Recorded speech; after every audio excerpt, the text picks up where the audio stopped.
الحمد لله نحمده ونستعينه ونستغفره ونؤمن به ونتوكل عليه ونعوذ بالله من شرور أنفسنا ومن سيئات أعمالنا من يهده الله فلا مضل له ومن يضلل فلا هادي له وأن محمدا عبده ورسوله أما بعد فأعوذ بالله من الشيطان الرجيم بسم الله الرحمن الرحيم قل يا أيها الناس إني رسول الله إليكم جميعا صدق الله العظيم وقال النبي صلى الله عليه وسلم إني فضلت على الأنبياء بست إلى آخر الحديث.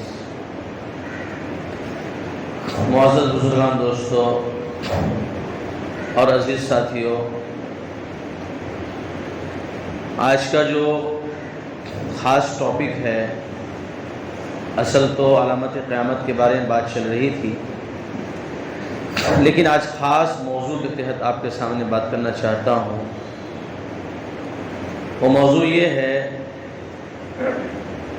پروفیٹ محمد صلی اللہ علیہ وسلم فار آل، کہ آپ صلی اللہ علیہ وسلم ہر ایک کے نبی ہیں، آپ صلی اللہ علیہ وسلم ہر ایک کے پیغمبر ہے، آپ صلی اللہ علیہ وسلم ہر ایک کے لیے رسول بنا کر بھیجے گئے ہیں. ہو جائے عشق اس میں چارہ تو نہیں، ہو جائے عشق اس میں چارہ تو نہیں، فقط محمد، فقط مسلم کا محمد یہ اجارہ تو نہیں. چونکہ آپ صلی اللہ علیہ وسلم مبعوث ہوئے ہیں تمام کے لیے، تمام لوگوں کے لیے، تمام عالم کے لیے، تمام جہاں والوں کے لیے، انسانوں کے لیے، جناتوں کے لیے، یہاں تک کہ آپ صلی اللہ علیہ وسلم نبی الانبیاء ہے، خاتم الانبیاء ہے، مفروض الاتباع ہے. آپ صلی اللہ علیہ وسلم کی شان جو ہے وَرَفَعْنَا لَكَ ذِكْرَكَ. چلیے ہم یہاں سے سٹارٹ کرتے ہیں. سب سے پہلے آپ صلی اللہ علیہ وسلم پر ایمان لانا، آپ کو ماننا، آپ کو تسلیم کرنا، یہ ہم سب کا فریضہ ہے، چاہے مسلم ہو، نان مسلم ہو، یہودی ہو، کرسچن ہو، سکھ ہو، عیسائی ہو، یا کسی بھی مذہب سے تعلق رکھنے والا ہو، کسی بھی کمیونٹی سے تعلق رکھنے والا ہو. چونکہ پیغمبر ہر ایک کے لیے ہے، ہر ایک کے لیے ضروری ہے کہ آپ پر ایمان لائے. کوئی مانے یا نہ مانے، یہ فرمان الہ ہے، اللہ کا فرمان ہے. قل یا ایھا الناس انی رسول اللہ الیکم. اے نبی جی اب کہہ دیجئے میں تم تمام کا نبی ہوں، تمام کا رسول ہوں، تمام کا پیغمبر ہوں. کسی بھی کمیونٹی کا اس سے کچھ لینا دینا نہیں. تم مانو تب بھی تیرا پیغمبر ہوں، نہ مانو تب بھی تیرا ہی پیغمبر ہوں. یہ رسول اللہ صلی اللہ علیہ وسلم کی خصوصیت ہے. پروفیٹ فار آل، اس آیت سے پتہ چلتا ہے کہ اللہ کے نبی صلی اللہ علیہ وسلم ہر ایک کے پیغمبر، ہر ایک کے نبی اور ہر ایک کے رسول ہیں. اللہ کے نبی پر ایمان لانا ہر ایک کے لیے فرض ہے، چونکہ اللہ تعالیٰ نے یہاں خطاب عام فرمایا، یا ایھا الناس، یا ایھا الناس، او مین کائنڈ، او اللہ کے بندو، او اللہ کے پیدا کی ہوئی مخلوق، سمجھ لو اے لوگو، یہ نبی جو ہے، یہ پیغمبر جو ہے، یہ تمہارے بھی رسول ہے، ان کے بھی رسول ہے، ان کے بھی رسول ہے، کوئی تخصیص نہیں. یہ حضرت محمد صلی اللہ علیہ وسلم کے لیے ہے. آپ صلی اللہ علیہ وسلم پر ایمان لانا ہر بندے کے لیے فرض ہے، ہر بندے کے لیے ضروری ہے، رسول ماننا ضروری ہے. ایک تو نبی صلی اللہ علیہ وسلم پر یہ پہلا حق ہے جو آپ صلی اللہ علیہ وسلم کو مانا جائے. دوسری چیز، آپ صلی اللہ علیہ وسلم کو ذات کے اعتبار سے بشر ماننا. ذات، شخصیت، انسان ہونے کے ناطے آپ صلی اللہ علیہ وسلم کو بشر ماننا ذات کے اعتبار سے. کافروں نے کیا کہا تھا؟ مالی ھذا الرسول یاکل الطعام ویمشی فی الاسواق. ارے یہ رسول کیسا؟ تو کھانا بھی کھاتا ہے، پیتا بھی ہے، اور لوگوں نے کہا تھا جسے ہم کھاتے ہیں اسے کھاتے ہیں، وَيَأْكُلُ مِمَّا تَأْكُلُونَ، کھاتے اسے جو تم کھاتے ہو، پیتے اسے جو تم پیتے ہو، بازار میں جاتے آتے ہیں، ضروریات زندگی ہے، ان کی بیوی ہے، ان کے بچے ہیں۔ یہ کافروں نے کہا تھا۔ اللہ تبارک و تعالیٰ نے فرمایا کہہ دیجئے انما انا بشر مثلکم، یاد رکھو میں تمہارے جیسا ہی انسان ہوں، تمہارے میں کا ہی انسان ہوں، ذات کے اعتبار سے میں مکمل انسان ہوں، کامل انسان ہوں۔ اور خود اللہ تبارک و تعالیٰ نے فرمایا کہ اگر ہم نے ان پر فرشتہ بھیجا ہوتا، اس کو بھی تو آدمی بنانا پڑتا، اس کو بھی تو آدمی بنانا پڑتا۔ یہ پھر سوال کرتے کہ فرشتہ پھر انسان، انسان بناؤ تو فرشتہ چاہتے، فرشتہ چاہو تو انسان بناتے۔ ان کا سوال جواب کبھی ختم نہیں ہوتا۔ اور اللہ تبارک و تعالیٰ نے فرمایا کہ آپ کہہ دیجئے میں تمہارے میں کہیں ایک انسان ہوں۔ اللہ تبارک و تعالیٰ نے انسانوں میں سے بھیجا، فرشتوں میں سے نہیں بھیجا۔ فرشتوں میں سے بھیجتے کہا انسان کہاں ہے، ہم تو انسان کی بات سنیں، اور انسان کو بھیجا تو ان کو فرشتہ چاہیے تھا، جبکہ انسیت کے لیے انسان ضروری ہے۔ ایک جنات آ کے ہم سے، ایک جنات اپنی شباہت و شکل میں یا فرشتہ اپنی شباہت و شکل میں آ جائے تو سارے لوگ بے ہوش ہو جائیں گے۔ خود نبی کریم صلی اللہ علیہ وسلم نے فرمایا کہ میں نے خواہش ظاہر کی ایک موقع پر، اور دوسرے موقع پر میں نے جبرائیل کو دیکھا کہ اپنا پر پھیلائے ہوئے مشرق و مغرب تک پر پھیلائے ہوئے، مشرق و مغرب تک، اتنا لمبا چوڑا پر تھا۔ ادھر دیکھ رہے تو جبرائیل کا پر نظر آ رہا ہے، ادھر دیکھ رہے تو جبرائیل امی کا پر نظر آ رہا ہے۔ آپ صلی اللہ علیہ وسلم پر ایک ہیبت طاری ہو رہی، کس پر طاری ہو رہی؟ نبی پر۔ اگر فرشتہ آ جائے تو ظاہر سی بات انسان کہاں رہ پائے گا۔ ان کی شکل و صورت، ان کی شباہت ایک دم الگ تھلگ ہے، ان کا رہنا سہنا ایک دم الگ چیز ہے، ان کا کھان پان ایک دم الگ چیز ہے۔ تو انسانوں میں سے ہو تو انسیت پیدا ہوتی ہے، اور غیر انسان میں تو انسیت ہی ختم ہو جائے گی، معاملہ گڑبڑ ہو جائے گا۔ تو اللہ تبارک و تعالیٰ نے فرمایا کہ آپ کہہ دیجئے انما انا بشر مثلکم۔ یہ دوسرا حق ہے آپ صلی اللہ علیہ وسلم کا۔ تیسرا حق یہ ہے کہ آپ صلی اللہ علیہ وسلم کو حضرت آدم علیہ السلام کی تمام اولاد میں سے سب سے افضل ماننا، سب سے افضل تسلیم کرنا۔ خود نبی کریم صلی اللہ علیہ وسلم فرماتے ہیں، روایت میں ہے انا سید ولد آدم یا ولد آدم، کہ میں اولاد آدم میں کا، اولاد آدم کا سردار ہوں، میں اولاد آدم کا لیڈر ہوں، میں اولاد آدم کا سب سے اعلیٰ و بالا فرد ہوں۔ اس کے بارے میں نبی کریم صلی اللہ علیہ وسلم والا فخر، قربان جائے ہمارے ماں باپ آپ صلی اللہ علیہ وسلم کی ہستی پر، ذات پر، کیا فرما رہے ہیں؟ والا فخر، میں ہوں اولاد آدم کے سردار ہوں، لیکن فخر نہیں ہے، غرور نہیں ہے، تکبر نہیں ہے۔ یہ نبی صلی اللہ علیہ وسلم کی ارشادات میں سے ہے۔ اللہ کے نبی صلی اللہ علیہ وسلم پر کو سید ولد آدم تسلیم کرنا یہ آپ صلی اللہ علیہ وسلم کے حقوق میں سے ہے۔ اللہ کے نبی صلی اللہ علیہ وسلم کو نور ہدایت ماننا، آپ صلی اللہ علیہ وسلم منبع ہدایت ہے، نور ہدایت ہے، نور علی نور ہے، ظلمت کو ختم کرنے والے ہیں، تاریکی کو ختم کرنے والے ہیں، کفر و شرک کو مٹانے والے ہیں، ظلمت کفر کو چھانٹنے والے ہیں، برائیوں کو ختم کرنے والے ہیں، بدکاریوں کو ختم کرنے والے ہیں، ناجائز چیزوں کو ختم کرنے والے ہیں، انصاف دلانے والے ہیں، انصاف پسند ہے، انصاف کرنے والے ہیں۔ وَإِنَّ اللَّهَ يُحِبُّ الْمُقْسِطِينَ، اللہ تبارک و تعالیٰ تو انصاف کرنے والوں کو پسند کرتا ہے۔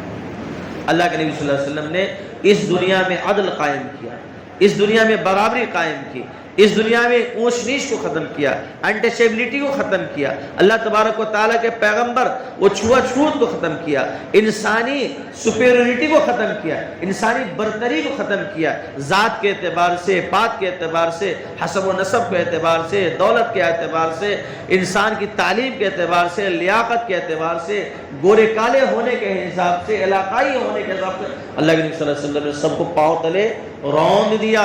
اللہ کے نبی صلی اللہ علیہ وسلم نے اس بت کو توڑ دیا، ان چیزوں کو ہمیشہ کے لیے ختم کر دیا، تا حد قیامت ان چیزوں اللہ کے نبی صلی اللہ علیہ وسلم نے ختم فرما دیا۔ کیوں؟ اس لیے کہ آپ صلی اللہ علیہ وسلم نور ہدایت ہیں، نور و کتاب مبین۔ اس میں کچھ علماء نے لکھا ہے کہ نور سے مراد آپ صلی اللہ علیہ وسلم ہے، تو آپ صلی اللہ علیہ وسلم نور علی نور ہے، آپ صلی اللہ علیہ وسلم تو مکمل نور ہے، ذات کے اعتبار سے بشر ہے، لیکن آپ صلی اللہ علیہ وسلم جتنی صفات ہے اس کے اعتبار سے آپ صلی اللہ علیہ وسلم نور ہی نہیں، نور علی نور ہے، یہ آپ صلی اللہ علیہ وسلم کی حقیقت ہے۔ اور ظاہر سی بات ہے جس روشنی سے، جس آفتاب نبوت سے، جس چراغ نبوت سے، جس سراج منیرہ سے، داعی اللہ باذنہ سے اللہ کے نبی صلی اللہ علیہ وسلم نے جس طرح سے دنیا کے اندھیریوں کو چھانٹ دیا ہے، دنیا کی برائیوں کو ختم کر دیا ہے، اس کی مثال نہیں مل سکتی، اس کی مثال دنیا پیش نہیں کر سکتی، نہ تو پہلے ایسی مثال پیش کی جا سکی اور نہ بعد میں کہیں پیش کی جا سکتی ہے، کیونکہ آپ کے بعد کوئی نبی آنے والا نہیں ہے۔ آپ کامل و مکمل، آپ مکمل، آپ کی ذات مکمل، آپ کی صفات مکمل، آپ کی تعلیمات مکمل، یہاں تک کہ مکمل اللہ تبارک و تعالیٰ نے قرآن مجید میں فرما دیا الیوم اکملت لکم دینکم واتممت علیکم نعمتی ورضیت لکم الاسلام دینا، کہ آج کے دن میں نے دین کو مکمل کر دیا ہے، اسلام پسندیدہ مذہب ہو چکا ہے، ورضیت بالاسلام دینا، اور دین کے اعتبار سے، اسلام کے اعتبار سے میں نے دین کو کیا، دین اسلام کو منتخب کر دیا ہے۔ کس کے لیے؟ یہ دین کامل اور مکمل ہو چکا ہے۔ اللہ کے نبی صلی اللہ علیہ وسلم یہ افضل الانبیاء ہے، نبیوں میں سب سے افضل ہے۔ آپ صلی اللہ علیہ وسلم فرماتے ہیں انی فضلت علی الانبیاء، کہ مجھے تمام نبیوں پر فضیلت دی گئی، تمام نبیوں پر فضیلت دی گئی۔ وَلَقَدْ فَضَّلْنَا بَعْضَهُمْ عَلَى بَعْضٍ، کہ ہم نے بعض نبیوں کو بعض پر فضیلت دی، بعض نبیوں کو بعض پر فوقیت دی، صفات کے اعتبار سے، شخصیت کے اعتبار سے، ان کے اندر ان کی فیچرز کے اعتبار سے، ان کے اخلاق و کردار کے اعتبار سے، ان کے اعمال کے اعتبار سے، ان کے زمان کے اعتبار سے، ان کے مکان کے اعتبار سے، ان کی قوم کے اعتبار سے۔ لیکن ہمارے نبی حضرت محمد صلی اللہ علیہ وسلم کو جو فضیلت ملی ہے، امامت ملی ہے، وہ تمام نبیوں کی امامت ملی ہے۔ ایک وقت میں تو آپ صلی اللہ علیہ وسلم نے فزیکلی امامت کرائی ہے، جیسا کہ آپ کو معلوم ہوگا جب آپ صلی اللہ علیہ وسلم معراج کے لیے تشریف لے جا رہے ہیں، اللہ کے نبی صلی اللہ علیہ وسلم جب بیت المقدس پہنچتے ہیں، اللہ تبارک و تعالیٰ وہاں تمام نبیوں کو حاضر رکھتے ہیں، اور آپ صلی اللہ علیہ وسلم اس وقت فزیکلی تمام نبیوں کی بیت المقدس میں امامت کرتے ہیں۔ ایک دوسری یہ ہے، نبی علیہ الصلوۃ والسلام نے فرمایا اذا کان یوم القیامہ، جب قیامت قائم ہوگی، قیامت کا دن ہوگا، تمام لوگ جمع ہوں گے، انبیاء جمع ہوں گے، تمام خلائق جمع ہوں گی اللہ تبارک و تعالیٰ کے حضور میں سب لوگ حاضر ہو، کنت امام النبیین، میں تمام نبیوں کا امام ہوں گا، تمام نبیوں کا امام ہوں گا، اور میں سب سے پہلا سفارش کرنے والا ہوں گا، اور سب سے پہلے میری سفارش اللہ تبارک و تعالیٰ قبول فرمائے۔ یہ حق ہے کہ اللہ کے نبی صلی اللہ علیہ وسلم کو امام الانبیاء تسلیم کیا جائے۔ آپ صلی اللہ علیہ وسلم نبی الانبیاء بھی ہیں، نبیوں کے بھی نبی ہیں، آپ صلی اللہ علیہ وسلم نبیوں کے بھی نبی ہیں۔ خود قرآن مجید نے اس کو فرمایا وَإِذَا أَخَذَ اللَّهُ مِيثَاقَ النَّبِيِّينَ لَمَا آتَيْتُكُم مِّن كِتَابٍ وَحِكْمَةٍ ثُمَّ جَاءَكُمْ رَسُولٌ مُصَدِّقٌ لِّمَا مَعَكُمْ لَتُؤْمِنُنَّ بِهِ وَلَتَنصُرُنَّ بِهِ۔ اللہ تبارک و تعالیٰ فرماتے ہیں کہ ہم نے تمام نبیوں کا اخذ میثاق کیا، میثاق لیا، عہد لیا کہ تمہارے پاس جب کوئی کتاب آئے اس کی تصدیق کرنا، اور جب کوئی پیغمبر آئے جو تمہاری پچھلی کتابوں کی تصدیق کرے، لَتُؤْمِنُنَّ بِهِ وَلَتَنصُرُنَّ، کہ تم ضرور بے ضرور اس پر ایمان لاؤ گے، ضرور بے ضرور اس پر ایمان لاؤ گے، ضرور بے ضرور اس کی کیا کرو گے؟ مدد کرو گے۔ اللہ تبارک و تعالیٰ نے فرمایا اَأَقْرَرْتُمْ، کیا تم نے اس سے اقرار کیا، وَأَخَذْتُمْ عَلَىٰ ذَٰلِكَ مِصْرِي، اور جو عہد و پیمان دیا اس کی پاسداری کرو گے۔ تمام نبیوں نے کہا قالوا، تمام نبیوں نے کہا فَاشْهَدُوا وَأَنَا مَعَكُمْ مِنَ الشَّاهِدِينَ، قَالَ فَاشْهَدُوا وَأَنَا مَعَكُمْ مِنَ الشَّاهِدِينَ۔ اللہ تبارک و تعالیٰ فرماتے ہیں کہ انبیاء کرام، رسول کرام، تم گواہ رہو اور میں بھی اس بات پر گواہ ہوں۔ اور نبی علیہ السلام نبی نہیں، نبی البشر نہیں، نبی الجن نہیں، بلکہ نبیوں کے بھی نبی ہے، نبیوں کی بھی نبی ہے، نبی الانبیاء ہے۔ اس کو ہی ماننا ہمارے لیے کیا ہے؟ ضروری ہے کہ آپ صلی اللہ علیہ وسلم نبی الانبیاء بھی ہے، آپ صلی اللہ علیہ وسلم مفروض الاتباع ہے، آپ صلی اللہ علیہ وسلم کی اتباع ہم پر کیا کی گئی ہے؟ فرض کی گئی ہے۔ اگر ہم نبی کو مان لے، ہم نبی علیہ السلام کی اتباع بھی کرنا پڑے گی، آپ صلی اللہ علیہ وسلم کو ماننا ہی پڑے گا، آپ صلی اللہ علیہ وسلم کی اطاعت بھی کرنی پڑے گی، کہ جو شخص نبی علیہ السلام کی اتباع اطاعت کرے گا اس کے لیے تو کامیابی ہے، جو نہیں کرے گا اس کے لیے ناکامی ہے۔ ومن کذب بالساعۃ فقد، اللہ تبارک و تعالیٰ فرماتے ہیں کہ جو اللہ اور رسول پر ایمان لائے گا وہ تو کامیاب رہے گا، اور جو نبی اور اللہ اور رسول کو جھٹلائے گا ہم نے اس کے لیے آگ تیار کی ہوئی ہے۔ اللہ کے نبی صلی اللہ علیہ وسلم کو ماننا ہمارے لیے ضروری ہے۔ دوسری لاسٹ چیز یہ ہے کہ اللہ کے نبی حضرت محمد صلی اللہ علیہ وسلم کو ہر چیز کی محبت سے زیادہ نبی کی محبت ہمارے دلوں میں ہونی چاہیے۔ اللہ تبارک و تعالیٰ نے قرآن میں بڑی لمبی آیت ہے، میں بتاتا ہوں، ماں باپ بیٹا بیٹی قریبی رشتہ دار بیویاں گھر بار کھیت بلڈنگ دولت جو کچھ بھی ہو، احب الی اللہ من اللہ ورسولہ وجہاد فی سبیل اللہ، ہر چیز سے زیادہ اللہ اور رسول کی محبت ہو تب تو ہم کامیاب ہیں۔ محبت میں کمی آئی، دنیا کی کوئی بھی چیز، دنیا کی کوئی بھی طاقت، دنیا کی کوئی بھی حکومت، دنیا کی کوئی بھی دولت ہمارے نبی کی محبت سے بڑھ کر نہیں ہو سکتی، ہمارے نبی سے محبت سے بڑھ آگے نہیں جا سکتی۔ یہ حب نبی کا تقاضا ہے، اور یہ ہمارا کیا ہے، ہماری ذمہ داری ہے کہ ہم نبی علیہ السلام سے اس درجے میں بلکہ اس سے بڑھ کر کیا کریں، عمل آپ صلی اللہ علیہ وسلم پر، آپ صلی اللہ علیہ وسلم سے محبت کریں۔ لیکن محبت میں ایک تقاضا ہے، صحابہ کرام نے کہا علمنا القرآن، کہ تعلمنا القرآن والعمل، تعلمنا القرآن والعلم والعمل، کہ ہم نے قرآن کو سیکھا، علم کو بھی سیکھا، عمل کو بھی سیکھا۔ تو ہم نے تو محبت نبی کو سیکھ لیا، محبت نبی کے سیکھ لیا، اب ضرورت اس بات کی ہے کہ حب نبی اور محبت نبی کے کیا کہ تقاضے کو پورا کیا جائے۔ حب نبی جس سے محبت ہوتی ہے، ظاہر سی بات ہے ان کے تقاضے کو، ان کے باتوں کو مانا جاتا ہے، ان کے نخروں کو مانا جاتا ہے، ان کی بات سنی جاتی ہے، ان کی باتوں پر عمل کیا جاتا ہے۔ تو میرے بھائیوں، ہمارے نبی تو ہم سب کے نبی ہے، آخری نبی ہے۔ ہمارے نبی صلی اللہ علیہ وسلم کا راستہ ہی یہ نجات دہندہ ہے، ہمارے نبی صلی اللہ علیہ وسلم کا طریقہ ہی یہ جنت میں لے جانے والا ہے، ہمارے نبی صلی اللہ علیہ وسلم کا کی سنتیں یہ اللہ کی رضا کو حاصل کروانے والی ہے۔ اللہ کے نبی صلی اللہ علیہ وسلم کا طریقہ ہی ہمیں جہنم سے بچا کر جنت میں لے جا سکتا ہے، اس کے علاوہ کوئی طریقہ نہیں ہے۔ یہاں پر رک کر ایک بات سمجھا دیتا ہوں۔ آج افسوس ہوتا ہے ہمیں، بچوں، ہم نے آئیڈیل جس کو مان رکھا ہے، آئیڈیل جس کو سمجھتے ہیں، آئیڈیل جس کو تسلیم کرتے ہیں، ہم تسلیم کرتے ہیں، ہمارے بڑے تسلیم کرتے ہیں، ہمارے بچے تسلیم کرتے ہیں، ہمارے اسکول کالج کے بچے اور بچیاں تسلیم کرتی ہے۔ میرے بھائیوں، ان کے عمل، کردار، اخلاق، اقوال میں زمین آسمان کا فرق رہتا ہے، زمین آسمان کا فرق رہتا ہے۔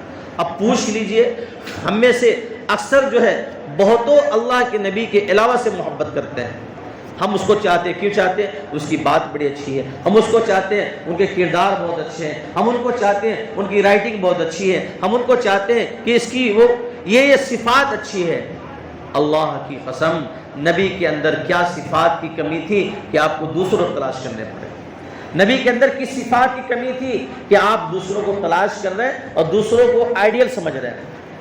علم کے اعتبار سے انی اوتیت علم الاولین والآخرین، اللہ کے نبی صلی اللہ علیہ وسلم کو علم اولین والآخرین دیا گیا، دنیا اور آخرت کا علم دیا گیا، نبیوں کا علم دیا گیا۔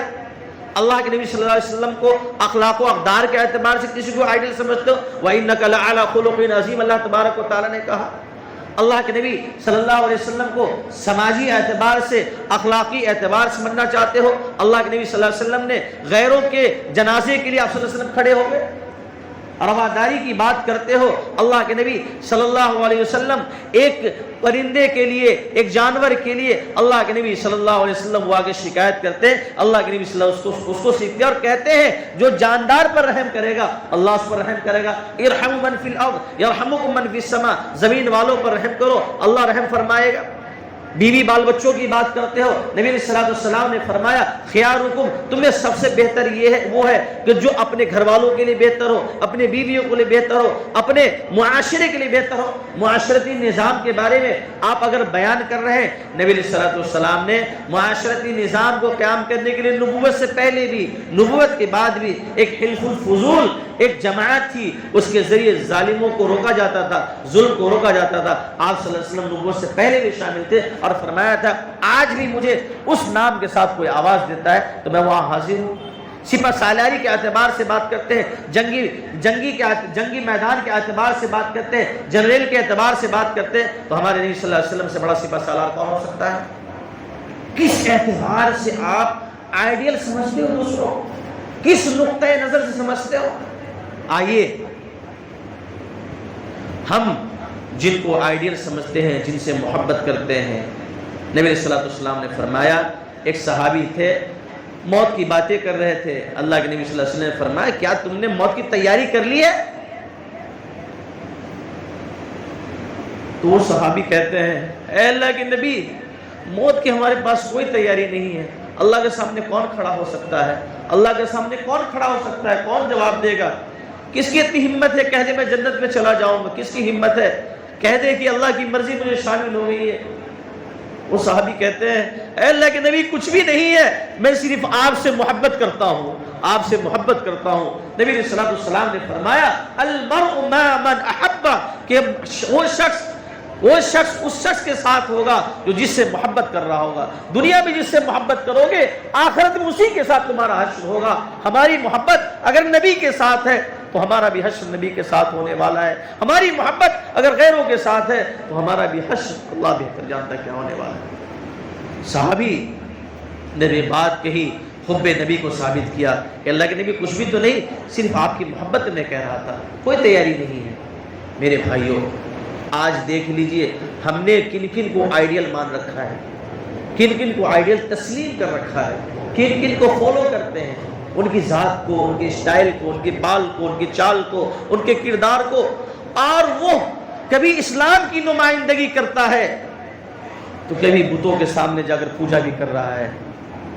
میں بہت اشارے میں بول رہا ہوں، کبھی اسلام کی نمائندگی کرتا ہے تو کبھی بتوں کی پوجا جا کر کر رہا ہے، کبھی غیروں کے سامنے اپنے سر کو جھکا رہا ہے، اللہ کو چھوڑ کر غیر کے سامنے سر جھکا رہا ہے، اللہ کے احکام کو پامال کر رہا ہے، اللہ کی آیات کو پامال کر رہا ہے، پھر بھی کہتے ہیں اس کے کیریکٹر کو دیکھو، اس کے کیریکٹر کو مان لو، وہ اعلیٰ ہے، وہ بالا ہے، وہ کنگ ہے۔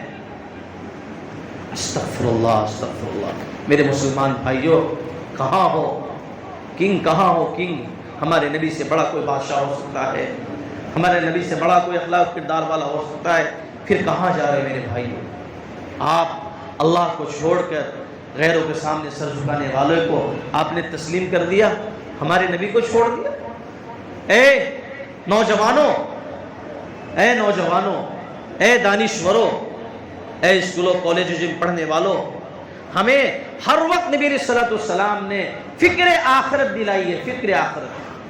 ایک بھی جگہ نہیں بتا سکتے ہو کہ اللہ کے نبی صلی اللہ علیہ وسلم نے دین کو چھوڑ کر دنیا کی طرف رخ کروایا نہیں، تجارت کا حکم دیا اللہ کے احکام کے ساتھ، اللہ کے نبی صلی اللہ علیہ وسلم نے بازار میں جانے کہا اللہ کے حکم کے ساتھ، اللہ کے نبی صلی اللہ علیہ وسلم نے جہاد میں جانے کے لیے کہا اللہ کے حکم کے ساتھ۔ ہمارا مذہب تو وہ ہے، ایک لاسٹ بات بتا رہا ہوں، آج جو لوگ یہ شور مچاتے ہیں کہ یہ اسلام تیر و تلوار کے ذریعے پھیلا ہے، وہ آج کان کھول کر سن لے، صحیح طریقے سے سمجھ لے۔